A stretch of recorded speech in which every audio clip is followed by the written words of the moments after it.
Is a great turnout. Hey, everybody. We will go ahead and get started. I'm Emily Farr. Oh, sorry. I think we've got somebody muted. And then, like liver stuff, like hepatitis stuff, and RPR. All right, we all set. Okay. So I'm Emily Farr. I'm the current chair of the CNPD.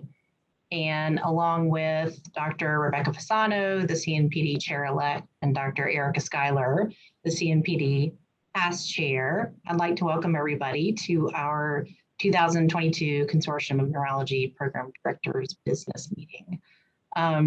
We have a lot of content to get through in the next hour and a half, and I hope this is helpful. We try to consolidate updates from all of the groups that help us lead our residents and fellows in their education, and hopefully consolidating it this way you'll find helpful. As is always the case, many of us have a lot of roles, and so some of our presenters that were on the agenda may not be able to join us, and to accommodate schedules, we've moved some things around, so bear with us. We're just shifting and moving things as people are available, but we will get through everything on the agenda. So I'd like to do a quick introduction of our presenters this afternoon before we get started. So we'll hear from Dr. Gauri Pawar, who's Professor and Vice Chair of Education and the Neurology Residency Program Director at West Virginia University. And she's going to talk to us in her role as the Vice Chair of the ACGME Review Committee for Neurology. We may hear from Dr. Zach London. He's taking care of patients and he may be able to join us. We hope he will towards the end. Zach is Professor and Neurology Residency Program Director at the University of Michigan, and he's going to be speaking to us, if he can join us, as the leader of the Fellowship Application Timing Work Group.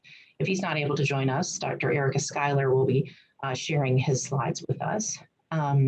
Also here with us is Dr. Ray Price, Associate Professor and Neurology Residency Program Director at the University of Pennsylvania. He's going to be reporting to us as the chair of the Residency and Service Training Exam Committee, so we'll get a RITE exam update. And we want to thank our incredible AN staff for all of their support as always. We have Katie Gunderson here with us and Geneva Johnson, and of course, Lucy Prasad. So thank you all for continuing to support us. So let's get started. We're actually going to shift Dr. Pawar's review from the RC up as first on the agenda. So Dr. Pawar, if you're able to join us, we're going to put your slides up and let you go through those for us. Wonderful. Thank you, Emily. Hello, everyone. My name is Gauri Pawar. I'm the Vice Chair for Neurology Review Committee of the ACGME. We have on our call today Ms. Tiffany Hewitt, who is the Associate Executive Director for Review Committees in Neurology, Psychiatry, and Allergy and Immunology. So thank you, Tiffany, for joining this call, and please feel free to chime in if I miss something. So today I'm going to talk to you very briefly about some of the updates that are going to be applicable to this upcoming academic year, talking about program requirements that is very dear and near to all of us. And so these changes that I'm going to talk to you about are related to the Section 2 of the Common Program Requirement, which is in relation to the dedicated time for program directors, associate program directors, program coordinators, and core faculty. Next slide, please. And the next one, please. So in June of 2020, the ACGME board created a special task force to examine the efforts required to administer a program with residents and fellowships. The task force comprised of ACGME board and ACGME leadership. They did comprehensive literature reviewed. They reviewed more than 100 position papers that were set forth by representatives across the medical community. They looked at the ACGME ADS data itself, got feedback from a lot of internal and external stakeholders, and this special task force was then created to look at the program requirement. Next slide, please. And this was done in order to make sure that the unique needs of each specialty were met, and also to kind of maintain a fair and equitable standard across each of the subspecialties. And the goal was then to establish the minimum requirements, looking at the smallest programs in each specialty, and then to increase the administrative time based on the program size and the complexity. Next slide, please. So the ACGME board then requested the Committee on Requirements to develop a toolkit and a template that was provided to the review committees in relation to this specific program requirement. The review committees met, they reviewed all of their existing specialty-specific program requirements in relation to administrative time, and then they determined the existing, requirements, whether they fell within the range that was provided in those guidelines. Next slide, please. And so this focused revisions to the program requirement, the second one was approved. It was open, for a 45-day public comment period, which ended actually last year. And then there's to be a meeting, a review on committees meeting this month, which will finalize these program requirements. And if approved by that committee, these changes will be applicable in this upcoming academic year, which is July 1st. So the changes I'm talking about are for administrative time, for program directors, associate program directors, program coordinators, for adult neurology, child neurology, and for fellowship, including clinical neurophysiology, epilepsy, stroke, and NDD, or neurodevelopmental disorders. Next slide, please. And so what I've done over the next 4 slides is I have put on one side what we currently have, what is applicable, and if approved by the Committee on Requirements, what is coming up starting July 1st. So this is the one of the things that you will notice is the program director time for adult and child neurology are both going to be the same. In our current system, the program director has to have 35% FTE as a bare minimum, and then based on the size of the program, the total administrative time increases based on the size. We currently do not have any specific time for program size that is less than 9. And so if you notice from July 1st, we have programs as small as 1 to 6. And again, as the complexity or the size of the program increases, the amount of dedicated time for program administration increases. You will also note that there is no specific time listed for a program director. What is listed here is the total admin time, and it can be for a combination of just program directors or program directors and associate program directors. And again, the amount of time increases with the size of the program. Next slide, please. Currently for program coordinator time, the adult neurology, it is very specific based on the program size. But for child neurology, if you note, it's only a 50% FTE for a program coordinator. And as you note, in starting July of 2022, again, based on the program size, the program coordinator support is also going to change. And again, the sizes are starting from a very small program to large programs. Next slide, please. You'll also note that all of this information is from the ACGME website. And so if you look up the website, you should be able to see the shaded portions which are not yet approved. So I just want to make sure that you understand that these are available on the ACGME website. This is the fellowship director time for all of the 4 fellowships. It is the same amount of time, irrespective of what fellowship it is, whether it's CNP, epilepsy, vascular neurology, or NDD.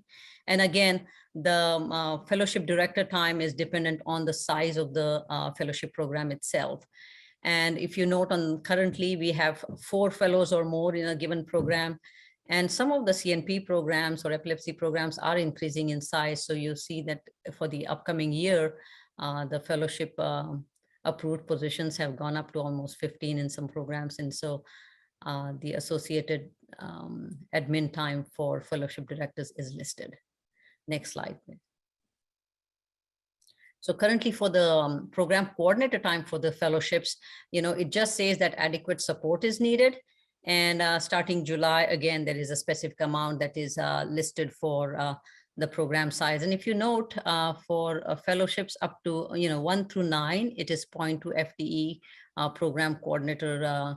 So just wanted to mention to you, if you have, let's say, a department with 2 or 3 different fellowship. Now, remember, this is for each individual fellowship.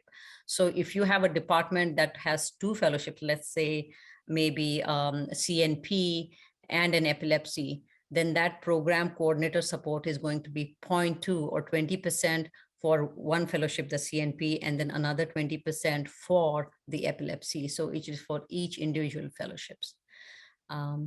Next slide, please. So I think we are all already aware of the new milestones that have already been in effect since July of this current academic year. The ones for adult neurology, child neurology, NDD, stroke have already been applicable. Starting this upcoming academic year, they're going to have the new milestones for CNP, epilepsy, and neuromuscular medicine. There is a lot of information on the ACGME website about milestones, lots of resources that you can utilize. Next slide, please. And as you're all aware, we had a total of 29 milestones that we had to report on all of the residents biannually. That number has reduced from 29 to 27. We had a total of 18 patient care milestones, which is now reduced to 12. In the past, they were until June of last year, they were disease specific, and now they're in different settings. So in outpatient setting, inpatient setting, a few of them have not changed, including EEG, EMG, LP. We had 3 milestones on medical knowledge that has reduced to 2, but we definitely have increased number for system-based practice, professionalism, interpersonal and communication skills. Next slide, please. Just want to mention that in-person site visits, the 10-year site visits are already suspended at this time. And if there is an emergency declaration at a particular institution, then the site visits are not happening at those institutions. And again, there's a lot of information on the ACGME website about this. Next slide, please. Over the next 3 to 4 slides, you'll see that there are new tools that are available for programs and institutions to utilize. Next slide, and assessment tools. And I think if you have more questions, Tiffany will be happy to answer some of these questions. There are resources for faculty development. There are more resources for faculty well-being. So please feel free to utilize some of these resources. This last slide has information about all of the staff members at the ACGME. Luis Castile is the Executive Director for Neurology RC. Tiffany, like I mentioned, is the Associate Executive Director. They are extremely responsive to the needs of the program directors and the programs. So please feel free to reach out. You may know some of the RC members within the group. If you have any specific questions about your programs, please feel free to reach out to the staff and not really address your questions to the members that you may personally know. Just wanted to make you aware that the staff is extremely responsive to your needs. I think that is all I have for today. If you have any questions, I'll be free to take them. Tiffany is also here to assist us with any questions you may have.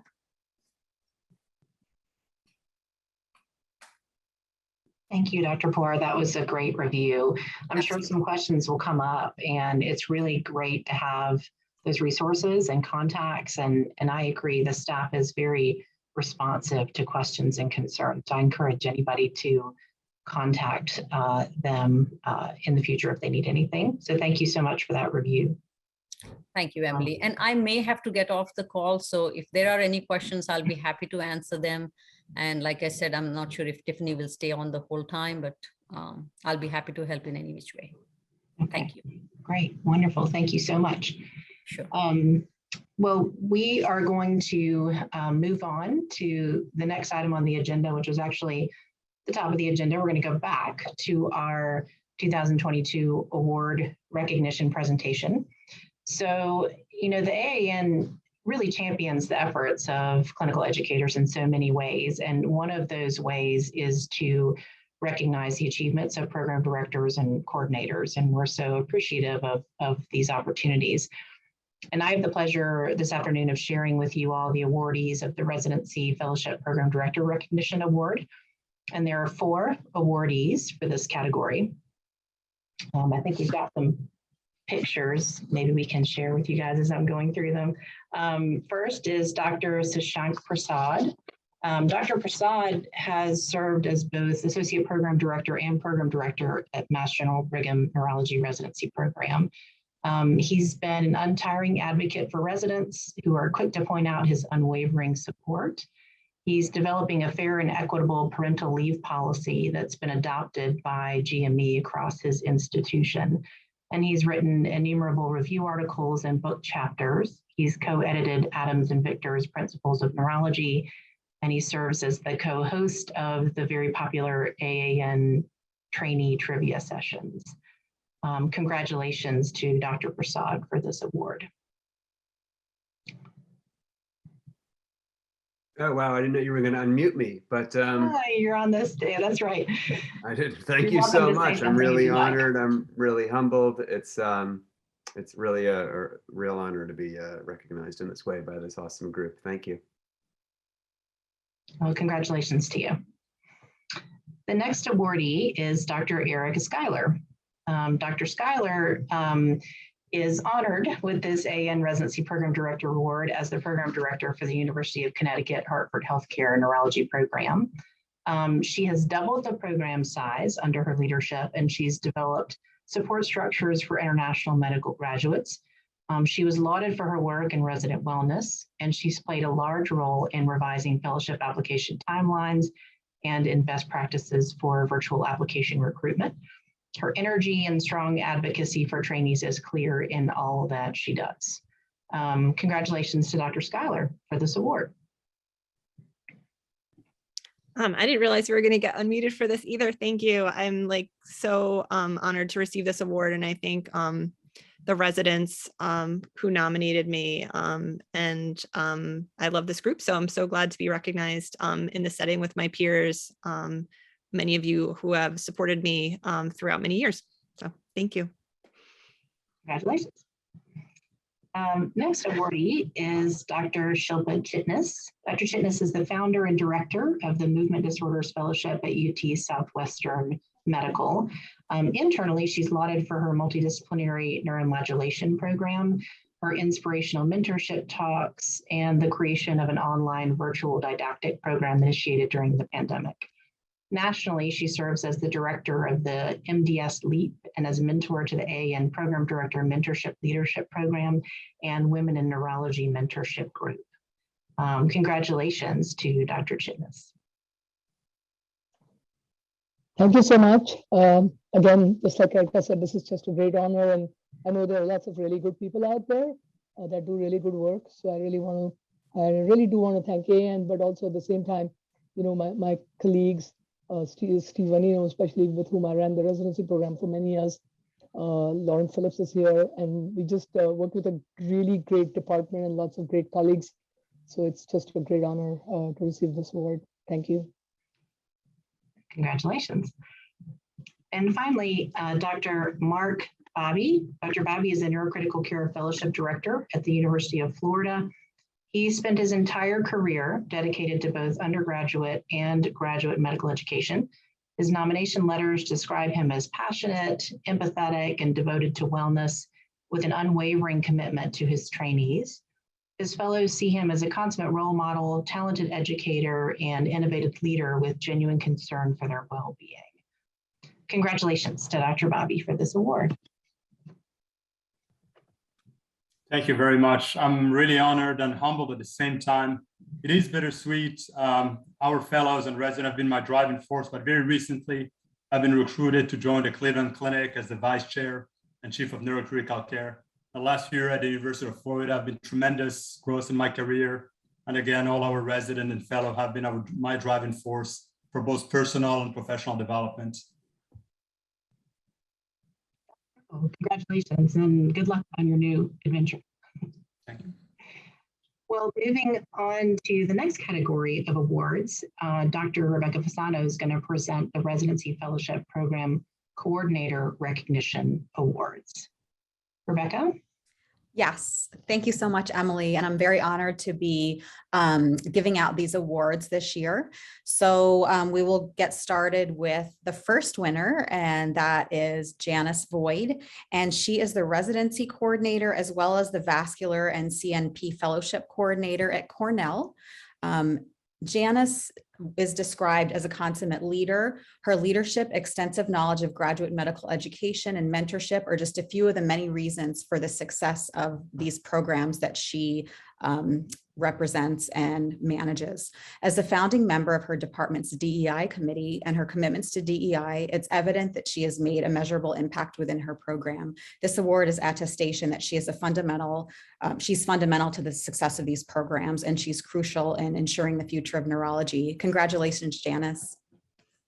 Thank you so much. I totally appreciate the recognition, and it's easy when you have such a great team. As busy as the day is, I couldn't do it without my program directors and the support of the residents and the staff. So again, just thank you. I'm humbled by the award. Thank you. Congratulations. Our next award recognizes the Outstanding Program Coordinator skills of Christina Lender, who is at the University of Connecticut. She is both the residency and the stroke fellowship coordinator. Tina plays an integral role to the success of her program. Her compassion and advocacy to her program trainees' well-being, education, and accomplishments truly exemplifies one of the many core values of this award. Tina also provides comprehensive knowledge in graduate medical education and demonstrates exceptional communication and organizational skills. This award is confirmation that she's essential to the success of her program and influential to ensuring the future of neurology. Congratulations, Christina. Oh, hi. Thank you, everybody. I can only echo what everyone else said, that it's a real honor to be recognized. And, you know, it was great that everybody wrote letters for us, and I'm especially touched that my residents did, because we all know how busy they are, and several residents did take the time out to do that. So that really, to me, was a great honor as well. So thank you very much. Congrats.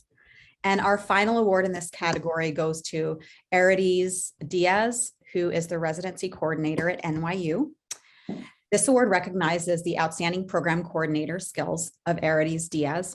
She possesses an in-depth knowledge of graduate medical education, excels in the day-to-day management of a residency program, and demonstrates excellent communication and interpersonal skills. It also recognizes Arides for her developed and implemented innovative projects to improve graduate medical education within her program. This award is confirmation that she's fundamental to the success of her program and crucial in ensuring the future of neurology trainees. Congratulations.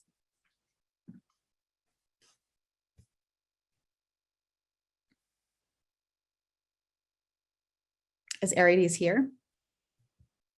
I don't think she's able to unmute Dr. Fasano. Oh, okay. Okay. Well, congratulations to all of the awardees. Really wonderful to be recognized for all of the hard work that our coordinators do. Like, we know we could not do this job without them, that is for sure. So congratulations to you all. And then next, Erica Schuyler is going to present the Frank Rubino Award for Excellence in Clinical Neurology Teaching. Erica? All right, thank you, Emily. So this is really exciting for me to be able to receive an award and then present this really amazing award for the Frank A. Rubino Award for Excellence in Clinical Neurology Teaching. And that award this year goes to Yakov Anziska. I have an excerpt of why Dr. Anziska was chosen for this special award, and that is his passion for education is evident at every stage of his career, garnering numerous accolades in recognition of his pedagogical efforts. Since his initial appointment as faculty member at SUNY Downstate, Dr. Anziska has involved himself and developed educational programs that are focused not only on the development of physician colleagues and trainees, but also to serve to educate the diversity of healthcare professionals in the true spirit of the collaboration necessary to provide the best care. So congratulations to you. I just want to thank the Academy for this humbling honor. It's an absolute pleasure to teach the students, the residents, and the fellows, and it's what keeps me going every day. So thank you very much for this great honor. Fantastic, congratulations.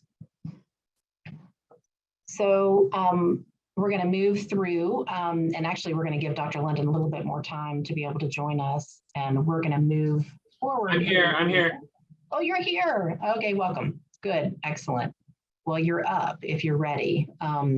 We will put your slides up.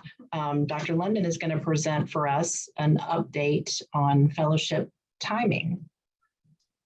Gosh, thanks everybody. Sorry I missed all the words. Congratulations to all the recipients. I think you can go ahead and just skip to the next slide. I'm going to jump right in. We have a work group that has been working for the last few years on trying to standardize the timing for fellowship applications across disciplines. As many of you know, this is the people that put in all the hard work. Many of them are here, and I'm extremely grateful to all of them. And to Lucy, of course, who's been instrumental in helping us move a lot of this forward. I want to just give everybody an update on where every specialty stands that is making a change in the next year to 18 months. Let's go ahead and just start with the next slide. And this shows the specialties that are doing something different this year than they did last year, with the red things highlighting what is different. And I just want to talk through the highlights here to sort of explain these differences. And it's fascinating because every specialty is actually doing something fairly unique. So neuromuscular will be using a homegrown application portal again this year through the AANEM, with application review starting in March and an actual match in June, which will be run through the AANEM. So the AANEM is actually hosting their own match on their own website. This is a change from last year where they had the same timing, but they had this sort of serial offers program that happened in June. This year it's going to be an actual match.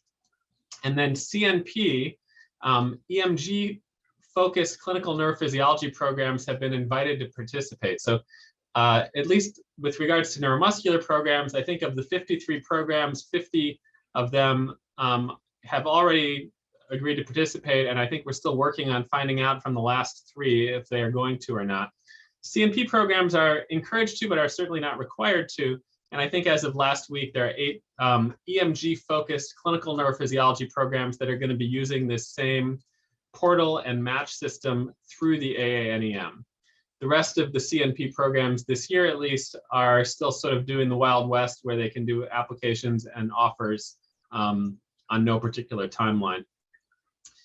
Now, headache medicine has just decided to do a match this year, which is a change from last year, and they are doing it through the NRMP with a match in August. So it's going to be a standard match through a standard match provider, but they're not using ERAS. So a lot of our programs that use the NRMP also use ERAS for application submission. ERAS, as you may or may not know, is not flexible about their timing. And so if you want to use ERAS, you basically have to allow people to review applications as early as late November or early December of the PGY3 year. And so headache is trying to circumvent that by basically just not using an application portal. So in headache, people will just send their applications to the programs, and then everyone will do a rank list and do a standard match through the NRMP, which will take place in August. That's what they're looking at doing for this year anyway. Neuroimmunology MS basically set a couple of dates. So they're still having no formalized application or offer process, but they basically, Actrim sent out an email to everybody saying don't make any offers before February 1st of the PGY3 year for adult neurology residents. And then, you know, of course, you could only make an offer for positions you had, and you had to give people a certain amount of time to accept or reject before offering another one. So we're about a week into that process right now, and I'd be, of course, interested in hearing from some of the MS folks how they think that went this year, and whether they're going to stick with that for next year or make any further changes. And then critical care neurology changed some of their dates around. They are a match. They use the SF match both for applications and their match, but they've moved their application submission timeline and their offer timeline to be a little bit more in line with the AAN's recommendations. And so now applications are submitted, at least in the second half of PGY3 with a match in August. So all of these are new changes for this year. And I think they're all changes in the right direction.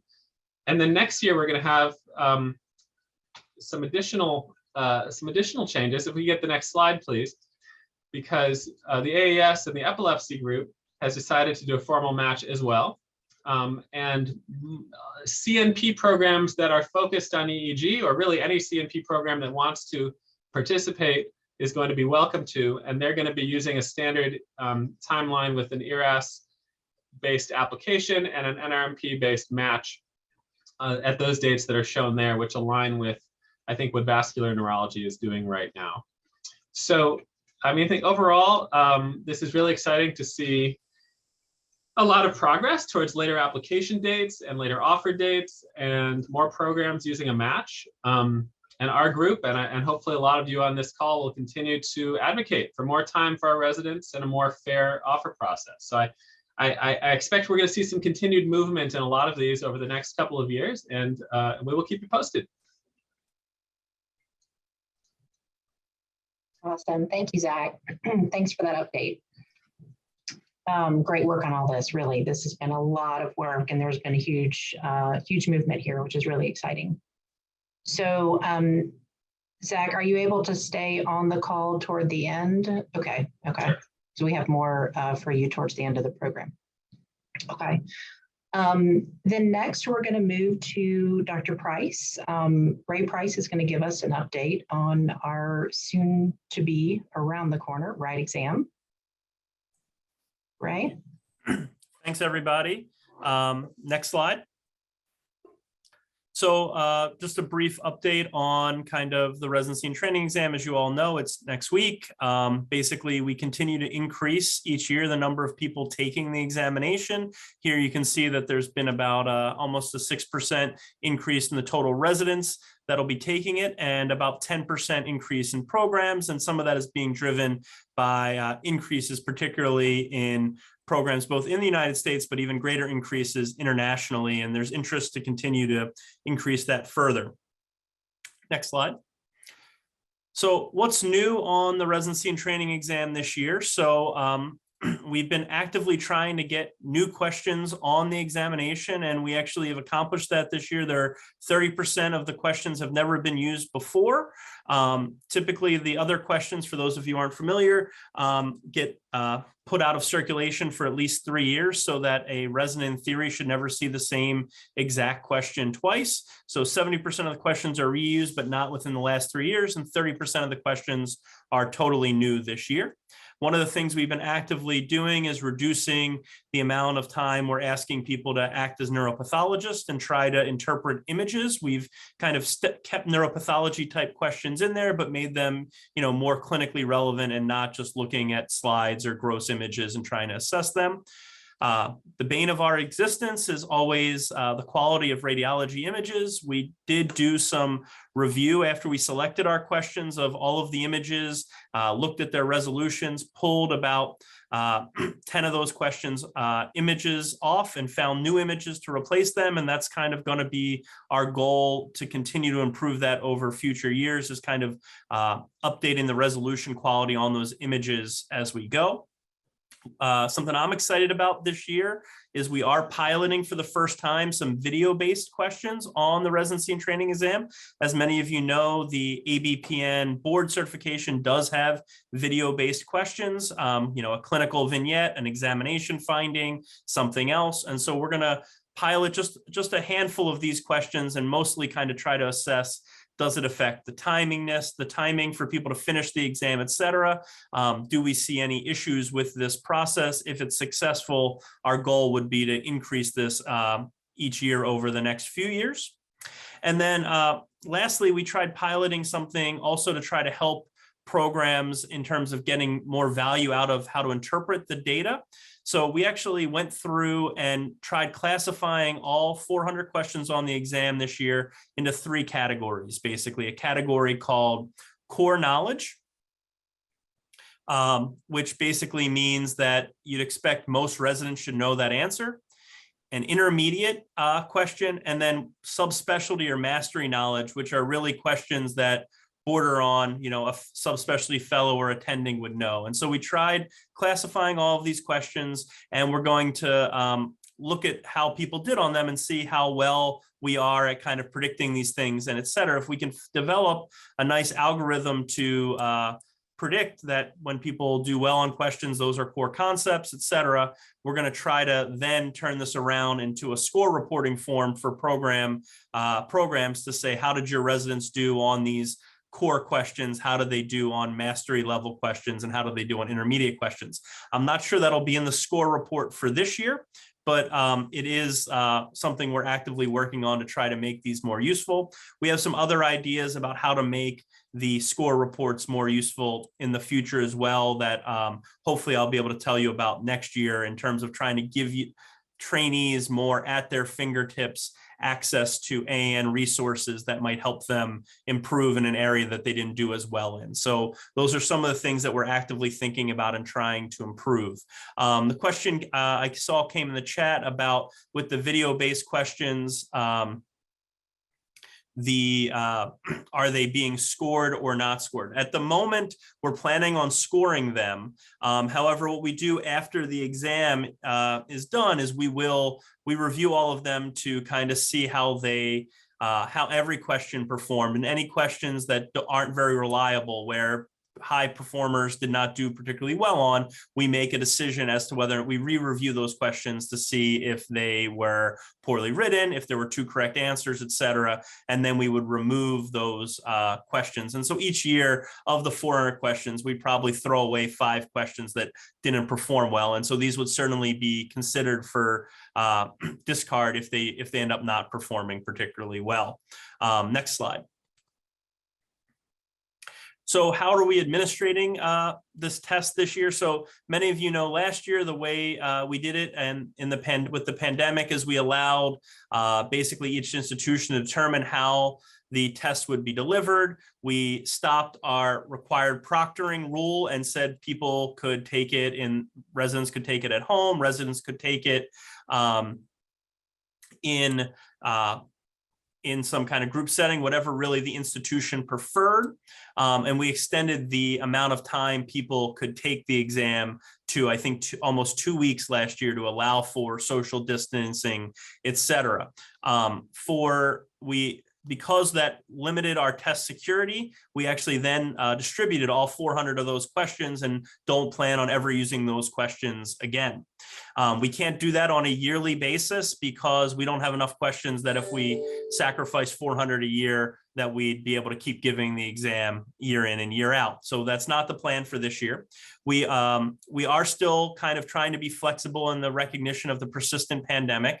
The exam is still being administered in a web-based platform, meaning it can be taken at home by the resident or in some group setting. Again, we're going to let the institutions decide what the best mechanism is. We're not requiring proctors. Again, that's up to the programs to decide.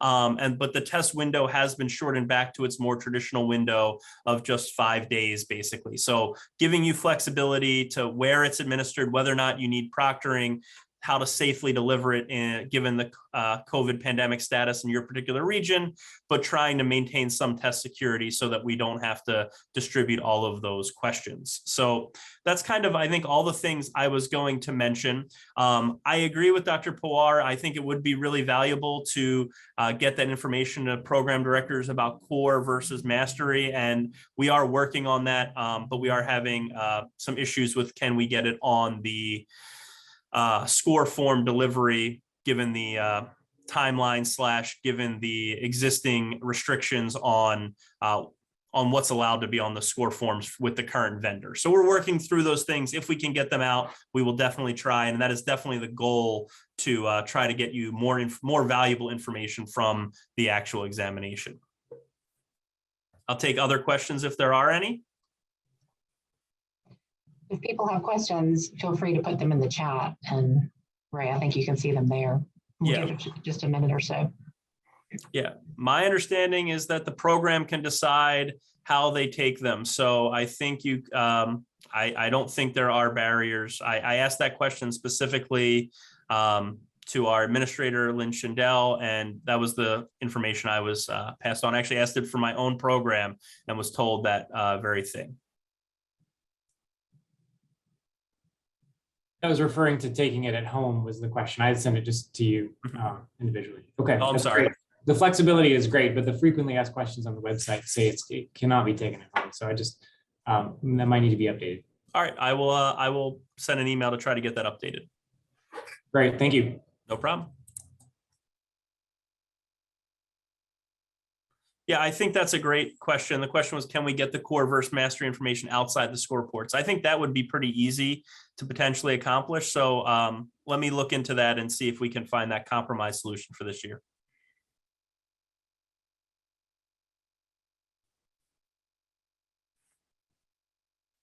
Okay, sounds great.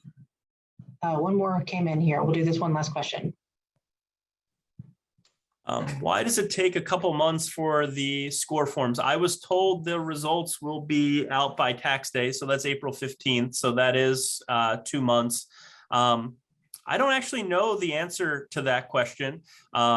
Usually we get the results. Usually I don't see the results till mid-March or even later. And then we typically do our review to see the if there's questions we want to discard and then send it back for rescoring. So I actually, that's something I don't have a good answer to. I could look into as to what the vendors need and what the turnaround time is. I do agree. It's always seemed long to me, but I don't know the answer to that. Actually, Dr. Price, I'm here, and Oh, I can address that question, that very question. What happens with the scoring is invariably there are residents who either have some sort of problem with the Surpass platform, and they require maybe one section to be retested. So we spend a few days, talking with programs that they're like, this resident had this problem, this resident had that problem, and the test cut them out, so on and so forth. So we retest a very small number of people, but we do retest a certain number of residents every year, and that usually occurs the week after testing. And so that's 1 week. Then we send all of the results over to the scoring vendor, and it does take them a fair bit of time to do the calculations for the percentile ranks. Before they do the calculations, however, they send me a preliminary report showing the item performance data. I look at all of that item performance data and I identify questions, as Dr. Price alluded to. I identify questions that didn't perform as we expected them to.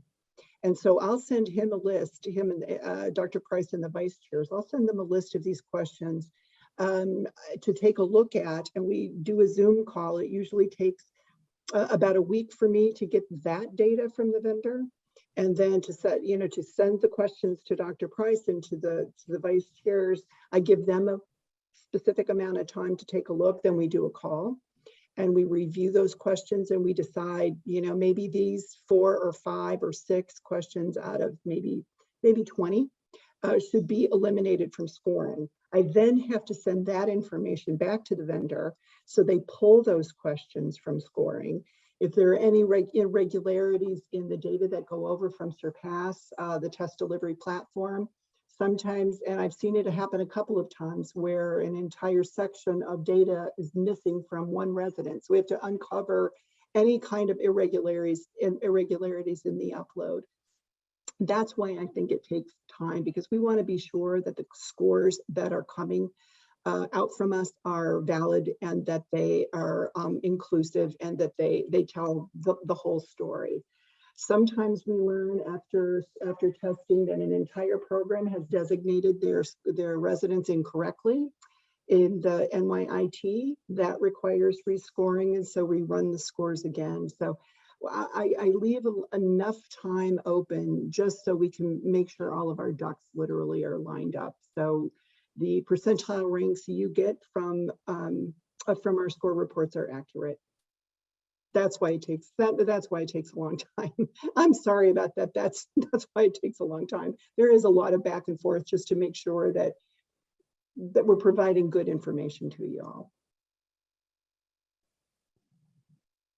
That is helpful. Thank you so much, Lynn. That really is great to know how much work goes into the score reporting. Yeah. Yeah, very, very helpful. It's a great question. Dr. Price, anything to wrap up with? Nope, I hope we put a lot of effort into this year's exam. We've definitely constantly tried to make it more clinical and more relevant, as well as things that have been discussed previously. We've aligned it more with the ABPN blueprint, and we've also tried to reduce the high-level subspecialty questions by having way we've now designed our question writing teams is there's always a non-specialist. So the MS group has a couple of MS docs and then some other doc to kind of try to rein in so that they don't get lost in their own subspecialty. So we've been working hard to try to make this as useful as possible for trainees. And I think a lot of the questions are fantastic this year, and hopefully I'm sure the residents will be nothing but laudatory of all of our efforts. I have no doubt. That's wonderful. Thank you so much. Well, next topic, I'm going to sort of walk everybody through this one. This one's a little bit kind of hot off the presses here, and I actually don't have slides to go through with you all, but I'm going to read off some notes that I've taken and kind of update everybody on where we are with the potential for ERAS supplemental applications and signaling. Some of you may have been on the call we had in the conversation corner last time we met, when we had a review of the signaling sort of pilot that ENT did, and Dr. Pletcher shared with us his results of that. And then I listened to a AAMC webinar that happened at the end of January, updating all of us on the ERAS supplemental applications, and many of you may have listened as well. But this actually requires some action from us as a group. So the deal is, last year, ERAS led a pilot looking at supplemental applications, kind of through them. And as a part of that, they incorporated signaling into the supplemental application. I'll kind of walk you through it a little bit. Last year, general surgery, internal medicine, and dermatology took part in this pilot. And there were 3 sections to the pilot. So the 3 sections include additional information from the applicant, and 1 addressed prior work, volunteer, and research experience. They're able to fill in 5 of these experiences, sort of giving them a chance to highlight things that are very impactful for them. This sort of is a bit different than the typical CV that we have to weed through. This is sort of like 5 things that the applicant wants to be sure that we know about them. The second section involves geographical preferences, whether it's a region or a setting, rural versus urban, and the applicant can share that with the programs. And the third section involves signaling. So signaling to programs that they're specifically interested in that program. And each specialty in this pilot last year chose the number of signals that they wanted their applicants to use. So general surgery gave their applicants 5 signals, internal medicine gave their applicants 5 signals, dermatology gave their applicants 3 signals. And the signals are based on the sort of size of the programs, the number of programs, the number of applicants, and the AAMC has some data on how to make those choices. So this was pretty successful last year. A lot of good feedback from applicants, a lot of good feedback from the programs involved, so much so that the AAMC is moving forward with putting this in place. So the supplemental application/signaling program is going to be available to all specialties in this upcoming application cycle.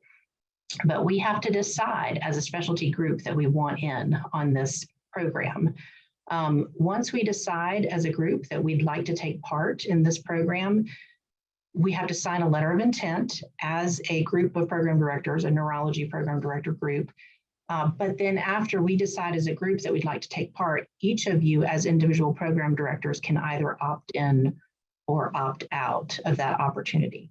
So even if we decide as a group we want to offer it to all of us, not every program has to take part in it. So that's one way that we can kind of individualize this, and it can work for some and not for others, and that's okay. But as a group, we just have to decide if we want it available for those who are interested. So a couple of things they emphasized in this webinar too that I think are important to note. So to keep this process ethical, as programs, we're asked not to disclose the identity of the applicants who have signaled to us, who have said, hey, I'm interested in your program. We could not ask interviewees where they signaled and to which schools, kind of similar to how we can't ask them where they've applied. We can't ask applicants how many signals they used, how many of their signals did they use. And we can only use the signals for the application phase, so they should not be incorporated into decisions about ranking. And I think the idea there is really the signals are intended to say very, very early on, hey, I'm interested in interviewing at your program, or I'm interested in your program. But that interest can change based on the interview process and other programs that they're invited to interview that they hadn't really considered. And so it's not something that really should be used in the ranking process after interviews, only initially. Now, one thing to know about the signaling that I think it was sort of brought up in last time's Conversation Corner, you'll have groups of folks who signal you, but that's not going to be everybody you want to interview, and it's only going to be a handful of people. So you'll be interviewing people who have sent signals early on and also people who have not. And so it's encouraged to go ahead and screen the applicants and do what you typically do and just use the signals that are sent out to your program just as one more factor in deciding on interviews, but it does not obligate you to interview the applicant, nor is it the end of your interview list. You have to expand it, using other applicants that did not signal. The idea behind the supplemental application portion of this is, as we're getting rid of these step scores, as we're getting rid of class rank, we always talk about how do we learn more about these applicants and decide who's going to be a good candidate for our program. This might be an opportunity to do that. This might be more information that we can learn about our applicants. It's more information to sort through, and I think we have to sort of recognize that, but it gives us a more individualized application for our applicants, and that may be something that we need when we are having fewer and fewer data points to sort through. One thing to consider too is that last year applicants were not allowed to signal their home schools or any schools they did away rotations at, but that may be changing. They're going to be considering whether or not applicants can signal to their home schools. And what they're asking of us this year is that as a group, we decide on a very tight timeline if we want to be a part of this. And then, as I said, we can opt in or out. The specialty sign-up deadline is February 28th. So we only have really, a couple of weeks to decide. As a specialty, we have to decide how many signals we'd like to offer our applicants. And the deadline for that is March the 28th. And then whether or not each individual program opts in or out, the deadline for that is May the 31st. So as an individual program, you have a little bit more time to think about it. So let me pause there for a second. That's a lot of information. I see some questions coming up in the chat here. I'll try to address them as best I can. And then I'm going to ask for a little bit of a straw poll, actually. So let's see. Different supplemental application to each, different supplements submitted to each program, or one to all. Yes, one to all. So it's very similar to the ERAS application now, where you fill out the application and it goes to whichever schools you choose.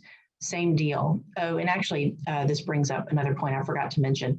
So last year, the data from the supplemental application was in a separate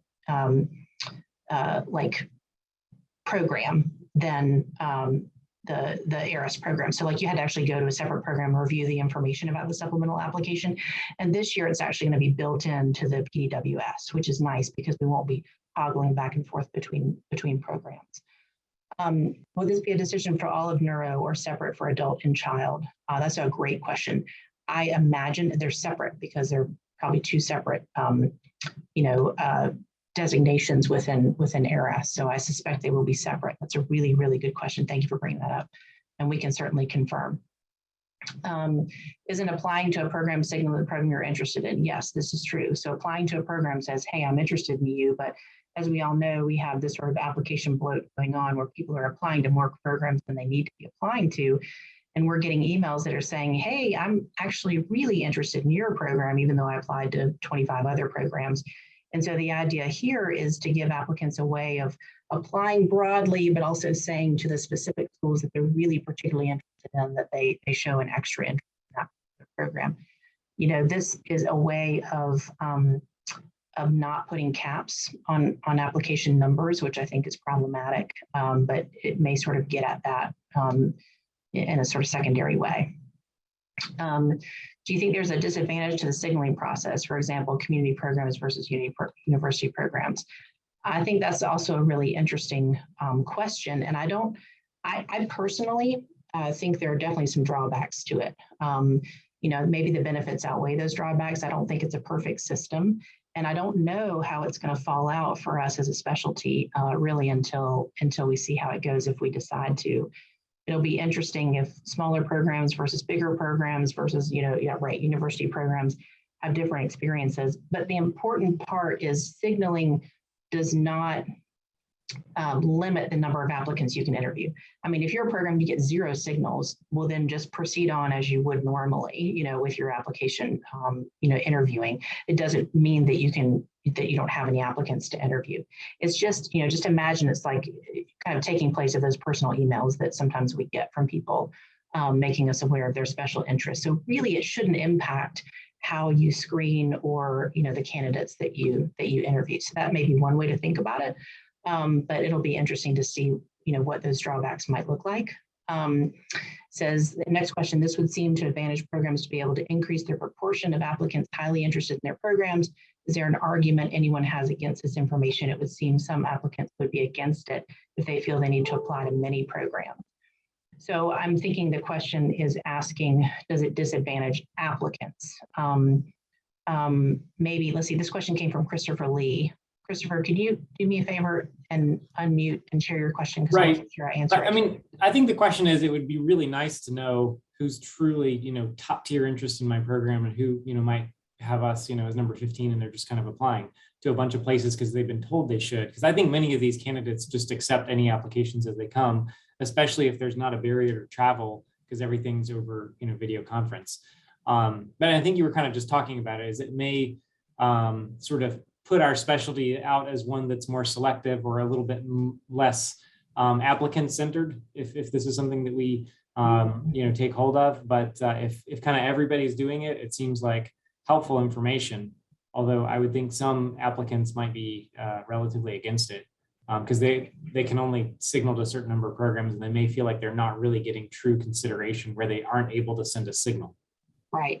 So that's an interesting point. And I think, we only have a few program experience to go on, but Dr. Pletcher's data would suggest that the applicants really enjoyed this because they actually got a higher number of interviews to programs they signaled than they had in programs in previous years that they hadn't. Does that make sense? So it actually increases their chances of being interviewed at a place that they really want to go. So that might actually be something the applicants would benefit from. Whereas they're just in the pot with everybody else without a signal. If they signal the, say, top 5 programs or something that they want to go to, that gives them a better chance of getting an interview. So that might actually favor them from that perspective. So that's a good thought too. So next question, do applicants have a limit to the number of signals they can send out? Yes, and that's something that each specialty identifies, is how many signals do we offer our applicants? And it's the same for every applicant. So everybody follows the same number. It's specialty specific, but within that specialty, the applicants have the same number. Is there a way for applicants not to just signal all programs? I always feel like the emails are being sent. Yeah, absolutely. There's a number limit. So you can't signal all programs. You can only signal like your top, I'm using 5 as a random number, but let's say, your top 5. Most signals for specialties who have piloted this is 5. I know, and I've got an email out to the AMC. There's a liaison there who is open to helping sort through how many signals would make sense based on the size of the program, the number of applicants, and how many spots in the country. So that's some information that I can bring back to you guys to get some advice from them. The geographic preference part, staying in, I'm not sure it adds much above the signaling. I think that's a good point too. It is. And I should say that these 3 sections that I outlined, all of them are optional for applicants. So if an applicant doesn't really have a geographical preference, they can say, I don't have a preference, or they don't have to fill out, that question at all. So again, it should not deter us from interviewing somebody in an area of the country that we suspect might not be, let's say they live across the country. Well, they don't want to move to where we are. Well, if they're a great candidate, go ahead and interview them. It shouldn't close the door for anybody. But if somebody says, you know, I've got my favorite aunt who lives, you know, in North Carolina, then okay, well, that's interesting to know about that person that I might not otherwise know. So, right, and Erica says that applicants are not required to enter geographic information. Can this group also determine the max number of signals? Yes, we get to choose that as a group. That's exactly right. What's stopping applicants from sending emails to the programs they did not signal to? Nothing. I think that practice will potentially continue, except if they've sent the signal, then it might reduce the number of emails that we get, knowing that the signaling is you know, giving them an outlet to let us know they're interested. And that's a good question. Did the pilot programs report reduced contact outside of ARS? I don't know the answer to that. That's a really good question, and I don't know what that answer is. Does this disadvantage IMGs? That's a really good question, and I don't know the answer to that one either. I think that's a very important question, and I can take that one back to AAMC and find out. I would not think so. I don't think, I can't figure out how it would disadvantage IMGs over American medical school graduates, but I think it's important to think through how it would impact those IMGs as well. Yeah, and Erica says the same thing. Don't think it disadvantages any group here, which is good. Let's see, applicants can already choose a personalized statement specific for one program in one region of the country if you're interested in an area. That's true. You can send out your individual statement based on where you want to be and which program you're applying to. That is true. Yes, the supplemental application and the signaling are linked. You can't do one or the other. Signaling is one part of this supplemental application. So it's kind of an all or nothing deal.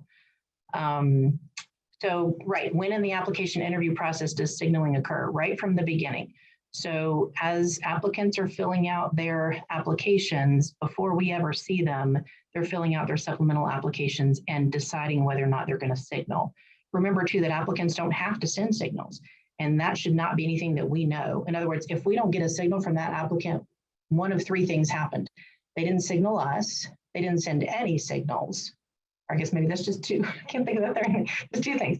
And we won't know. We won't know if they never sent signals or if they just didn't choose to signal us. Of course, we can't ask them. So we can't really make a determination as to whether or not we want to interview them based on that, because maybe they chose not to send signals and that shouldn't keep them from being interviewed. So just want to emphasize that it's only one mechanism to learn of their interest in our program and should not deter us from interviewing good applicants.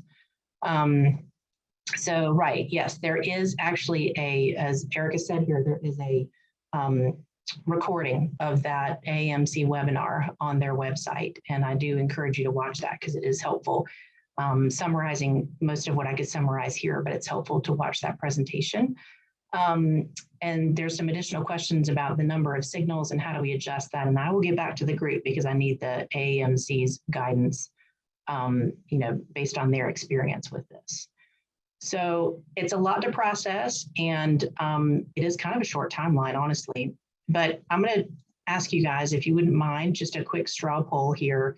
We will send out a more formal email. We, being the CNPD leadership, will send out a more formal email requesting, you know, a response to a survey, so we can really just get the majority answer, and we will go with majority here.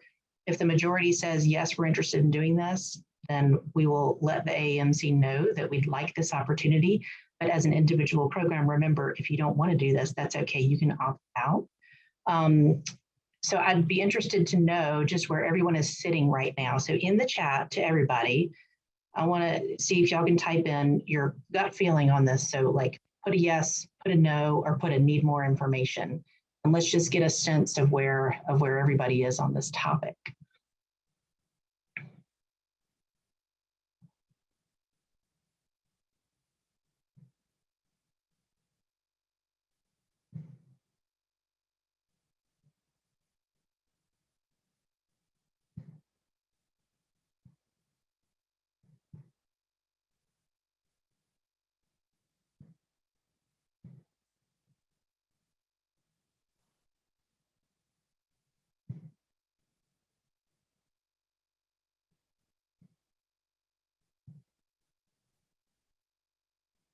Okay, great. That's super helpful for us to know.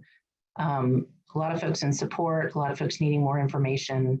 That is really very helpful. And We will continue the communication probably through email or maybe through Synapse. Lucy and I, we can chat about it with the CNPD leaders to figure out the best way for us to continue to communicate information about this opportunity, make sure everybody's questions are answered, and then we'll do kind of a final decision as a group.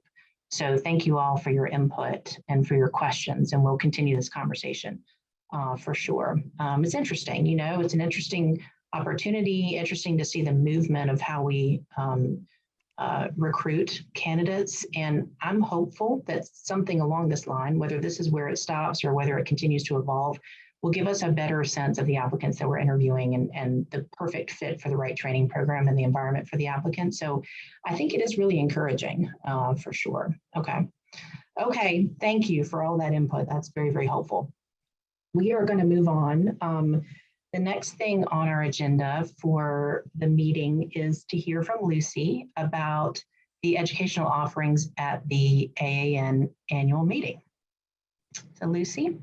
Thank you, Dr. Farr. I just wanted to take a few minutes here just to update you all on our annual meeting and where we're at with that. So we are moving forward with our annual meeting. We will be in person. There are two meetings that we have. The in-person meeting, which will take place in Seattle. That's April 2nd to the 7th.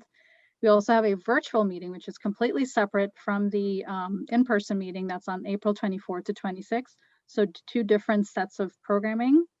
The early registration deadline is February 17th, and just included in here is our proof of vaccination and mask requirement.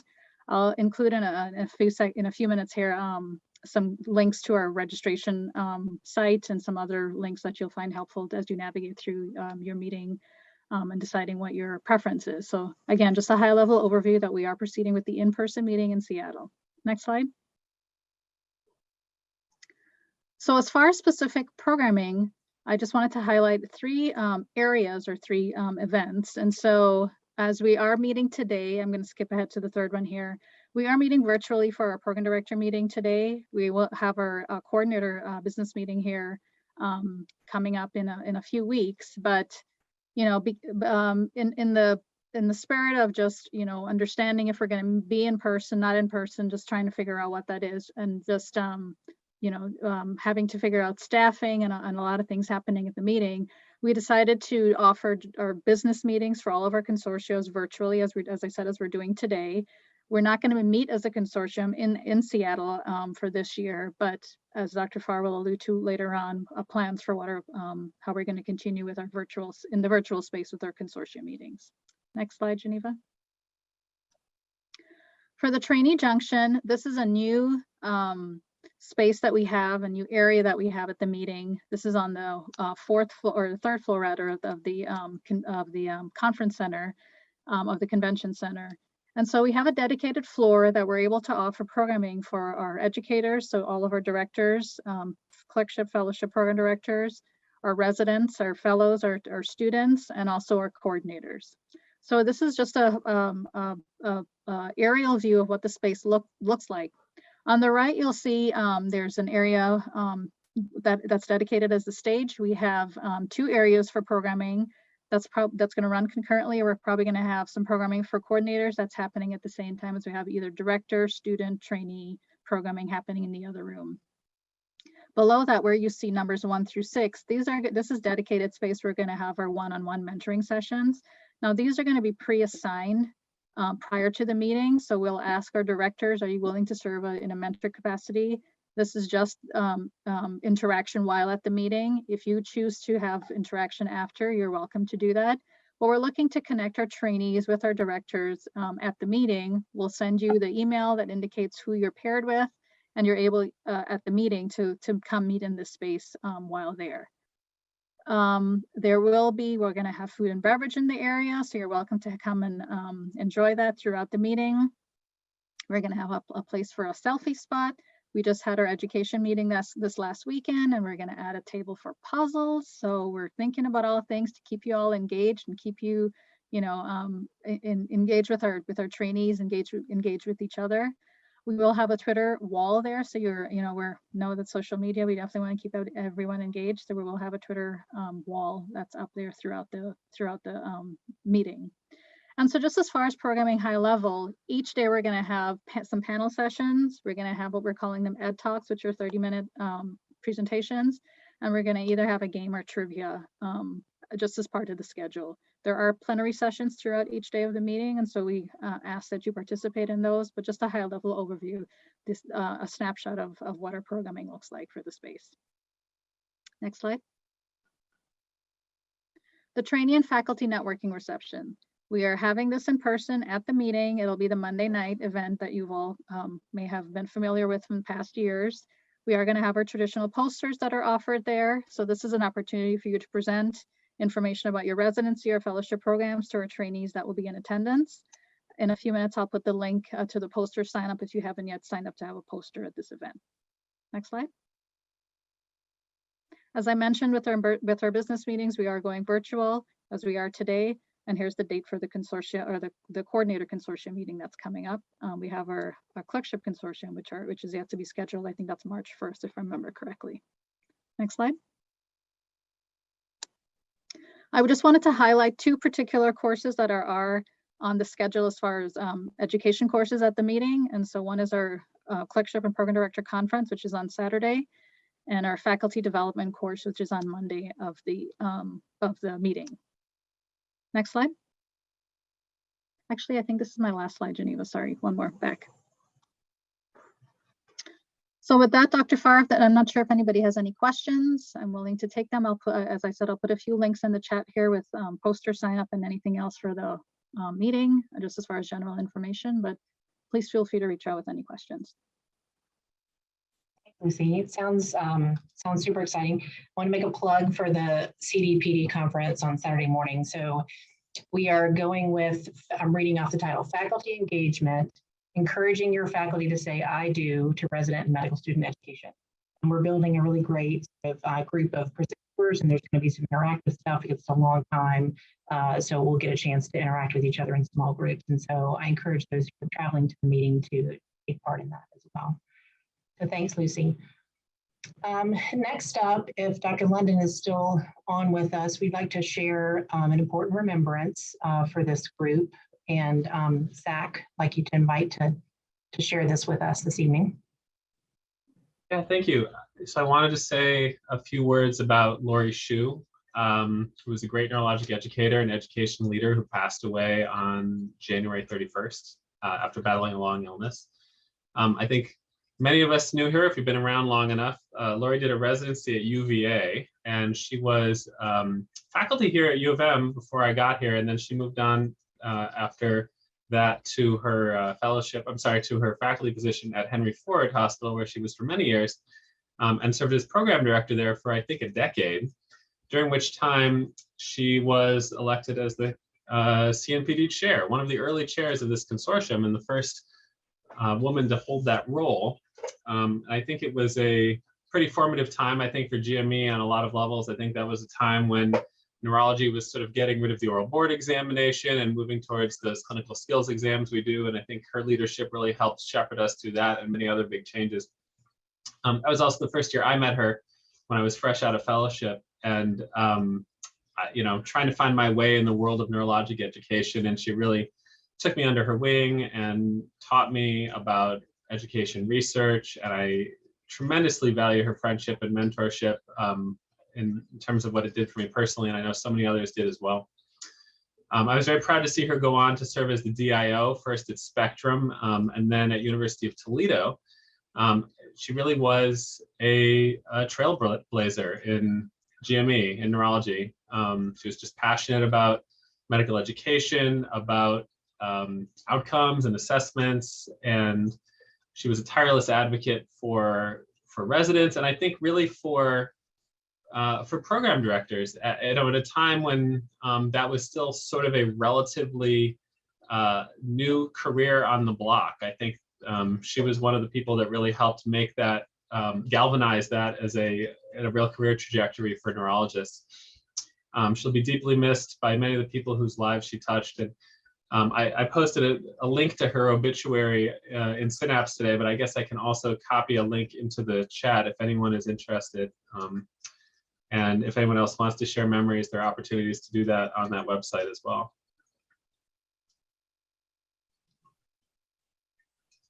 Thank you, Zach. Thank you for that. Okay, yeah, we see the obituary link popped up there, so that's great. Thank you for linking that. Okay. Well, I believe we have reached the end of our list of things here. Just one last thing to wrap up with our new and old business. We have been gathering every month for our conversation corners, and I've really enjoyed those and actually have loved to see the conversations that are going on in Synapse, and want to see those continue and maybe even bring some of those topics into our conversation corners. So I had planned to sort of, mine through the conversations to see which we needed to have in person each month. But with the annual meeting planning coming up, we're going to pause the conversation corner until after the annual meeting and then pick up again in May. So we'll take a few months off while our staff at AAN is planning the meeting, and then we'll get back together in May for a conversation corner and pick up with where we left off there. So look forward to that, and looking forward to seeing those of you in person who are making the trip, those of you who are enjoying the AAN annual meeting virtually, enjoy some time to yourself while you're doing that virtual meeting as well. So thank you to all who joined, and we are going to adjourn a few minutes early. I appreciate y'all joining.